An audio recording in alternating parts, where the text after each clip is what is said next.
Welcome back to Dreamin' Dragons. You've probably seen those show-stopping Golden Variegated Dragons. Mine's been perched smack bang in the center of my dragon's lair for the past 12 months, and it's always the first plant that catches the eye of visitors.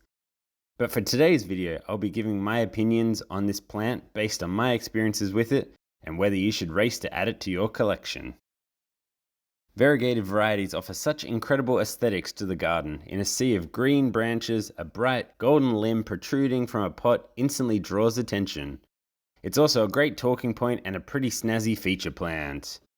The golden variegated variety has also not widely circulated the dragon fruiting community, and as a result I've seen it become a lucrative cash cow for a number of sellers. Alright, what's actually caused the plant to become yellow?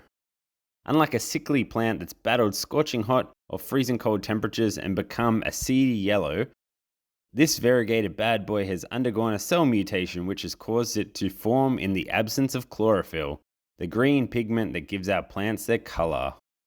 Not just the pretty face, chlorophyll also plays an important role in supporting photosynthesis, a vital process for the production of energy with the use of sunlight for growth and survival of the plant. Without chlorophyll, there's less energy, less growth, and less resilience to the element. What a treat. Bang! Let's cross to my experience with this golden gem. I was fortunate enough to be gifted a small piece from a friend and advised that it was useless to root and would need to be grafted up. I completed half a dozen grafts with the piece I had, ending with a 50% strike rate. Yikes.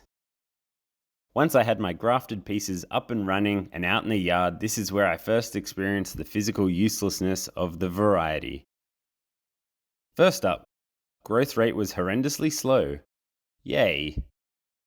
Secondly, it hated the hot weather, virtually melted like yellow ice cream.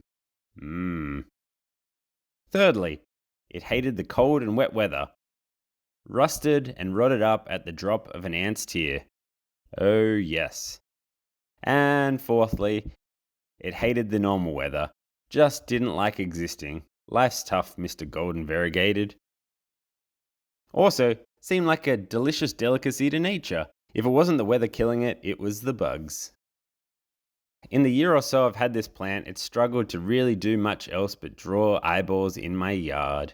In the dragon fruit online communities I follow, I'm yet to see a picture of this variety producing a fruit, and due to its lack of chlorophyll, I'd be highly surprised if it can actually support the development of a fruit, let alone one with any sweetness nor flavor. In saying all of this, whilst I don't support nor encourage the selling of cuttings nor varieties for exorbitant prices, because it is such a horrendously slow grower and more difficult to reproduce and multiply, I can understand why some sellers would up the price slightly.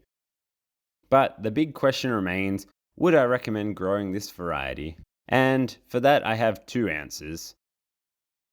First answer, if you want a variety that you can set and forget, gives you cuttings galore, or one that will reward you with plenty of fruit, this pup is not for you. And answer two, if you want something funky looking to sit in your garden that will bring your yard a bit of visual aesthetics and diversity, but mostly stress and irritation, this is the one you want.